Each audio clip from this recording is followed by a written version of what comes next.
Good morning po mga ka-showbiz. Ayan no. Monday po rin ngayon today. So, yun, since may mga in-approve na yung aking director ng mga location. So, ipa-finalize ko na ngayon yung mga usapan namin.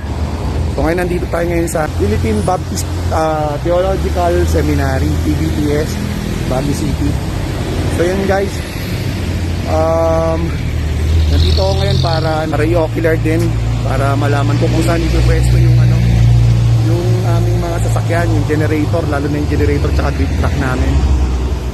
So yun, yung generator namin guys, yun yung panggagalingan at pagsusupply ng aming power.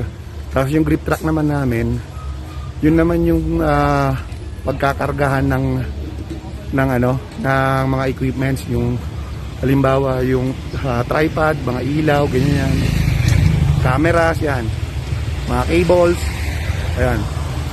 Ayan guys, samahan nyo ako today, no. Pa-finalize ko na yung mga location namin. Tsaka yan, i-double check ko na kung saan ang mga standby area ng mga artista, ganyan, or kung saan kami magtatayo ng mga tents. Ayan guys. Ayan guys, ito yung yung magiging parang university at hospital or clinic ng aming bida, no, pinakabida namin. So yan guys, iniisip ko pwede rin dito yung Genet grip truck tong area na to. Ayan. Pwede dyan, pwede magkatabi sila dyan. Ayan, may arko siya, so kasya naman sa tansya ko, kasya naman yung generator at grip truck, no, makakapasok siya. So yan guys, ito po yung pinaka grounds ng aming magiging location, Dayang clinic, hospital at university. So guys, ito ay isang international school dito sa Baguio. So ayan siya, PBTS. Ayan guys, ito yung bandang gym nila. So pwede rin ako mag-park dito kung walang eksena yung aking director sa facade or dito sa grounds. Pwede ko rin dito ilagay yung generator ko at grip truck. Ayan, check natin guys yung bandang gilid ng gym ito. So ito yung pinaka gym nila dito. So guys, no, ayan yung gagamitin naming building, yan. Tapos actually tatlo yan guys. Ayun pa yung isa, tapos ayan yung isa. So kailangan ko lang ba itago yung aking generator at grip truck once na may mga eksena sa labas yung aking director, or kukuha na siya ng establishing shot. So yun, punta tayo dito sa may gilid ng gym. Check natin, baka pwedeng ipesto rin dito. Ito at least malapit-lapit pa sa sa tatlong building na binabanggit ko. Yan guys, itong kalsada na to. Yan.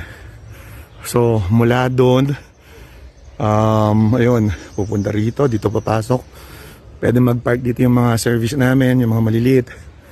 Tapos dito sa gilid ng gym, and guys, pwede kong itago dito yung generator.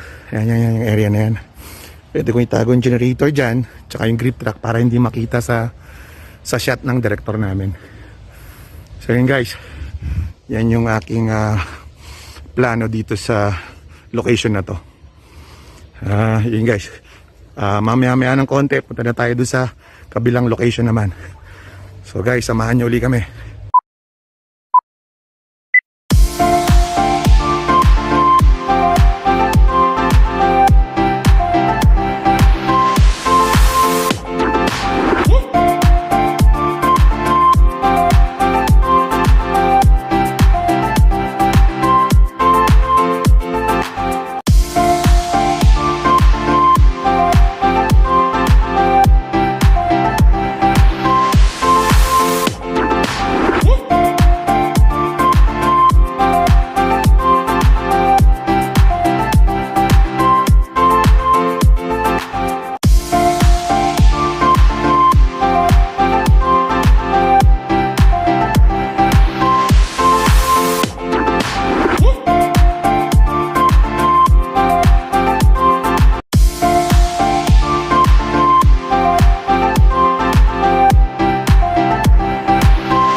Guys, ayan no, mga ka-showbiz. Kararating lang natin ngayon dito sa isa pang bahay na in-approve ng aming director. Ayan, yung bahay na yan na nasa background. Ayan guys, yan yung isang magiging regular na bahay ng isa sa aming mga karakter. Ayan guys. Ayan, i-check ko po ngayon guys kung ano po no, kung saan magandang ipwesto yung aming generator tsaka grip track at tsaka yung magiging standby area ng aming artista.